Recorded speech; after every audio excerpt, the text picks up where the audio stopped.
అందరికీ నమస్కారం అండి. ఈ జనవరి 14, 15, 16 మిర్జాపురం నూజివీడు కాన్స్టిట్యున్సీలో వారధి సంక్రాంతి సంబరాలను నిర్వహిస్తారు. సంక్రాంతి సంబరాలు అనేది జనవరి 9వ తారీఖు స్టార్ట్ అయ్యి దాంట్లో కబడ్డీ పోటీలు, వాలీబాల్ పోటీలు, ముగ్గులు పోటీలు, మళ్ళీ పాల అందాల పోటీలు, ఆవుల అందాల పోటీలు కూడా జరుగుతున్నాయి. అట్లాగే కోడి పందాలు కూడా. ఈ కోడి పందాల్లో ఏంటంటే ఈ పందెం జరగడానికి మన సెట్ అవడానికి ముఖ్య కారణం మొవా విజయబాబు గారని ఖమ్మం జిల్లా మాజీ DCB chairman, present irrigation chairman గా ఉన్నారు. నా ప్రాణ స్నేహితులు ఈ రెండు వైపులు సెట్ అవ్వడానికి కూడా ఈయన కూడా ముఖ్య కారణం. ఈయన ఒకేపు పందెం జరిగేది మన ముస్తాబాద్ మురళి అని వాళ్ళేపు ఒక వర్గంగా వేస్తున్నారు బేదన వెంకటరామయ్య గారు. ఆ ముస్తాబాద్ మురళి వర్గంలో సన్నీ అనే అతను, మళ్ళీ మొన్న జశ్వంత్, బేదిన వెంకటరామయ్య గారు అని వాళ్ళు కూడా వేస్తున్నారు. వాళ్ళ 11 పందాలు. ఈ టేపు వచ్చి మన రవి గారు, సతీష్ గారు, అన్వేష్ గారు, భూషాం గారు, రాధా గారు వీళ్ళు కూడా వేస్తున్నారు.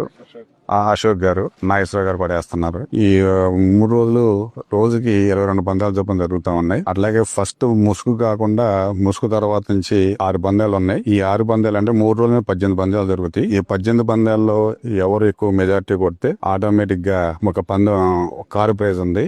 రెండో రోజు ఫస్ట్ రోజు నైట్ అట్లాగే ఆ కారు పందెం ఏంటంటే కార్ ప్రైజ్ ఉంది. అట్లాగే ఫస్ట్ రోజు నైట్ భోగి రోజు నైట్ గుడివాడ ప్రభాకర్ గారికి, కృష్ణారావు గారికి కూడా ఉన్నాయి. అలాగే రెండో రోజు నైట్ రత్తయ్య గారు మీద ఈ మురళీను, ఈ రవి గారి వాళ్ళు సిండికేట్ అందరూ కలిసి రత్తయ్య గారి మీద వేస్తున్నారు. 5 లక్షలు మన పందాలు వేస్తున్నారు. 5 పందాలు. 5 పందాల్లో 3 పందాలు ఎవరు మెజార్టీ కొడితే వాళ్ళకి బ్రిజా కార్ ఒకటి ఉంది. మూడో రోజు నైట్ అని ఏంటనేది ఇంకా డిసైడ్ అవ్వలేదు.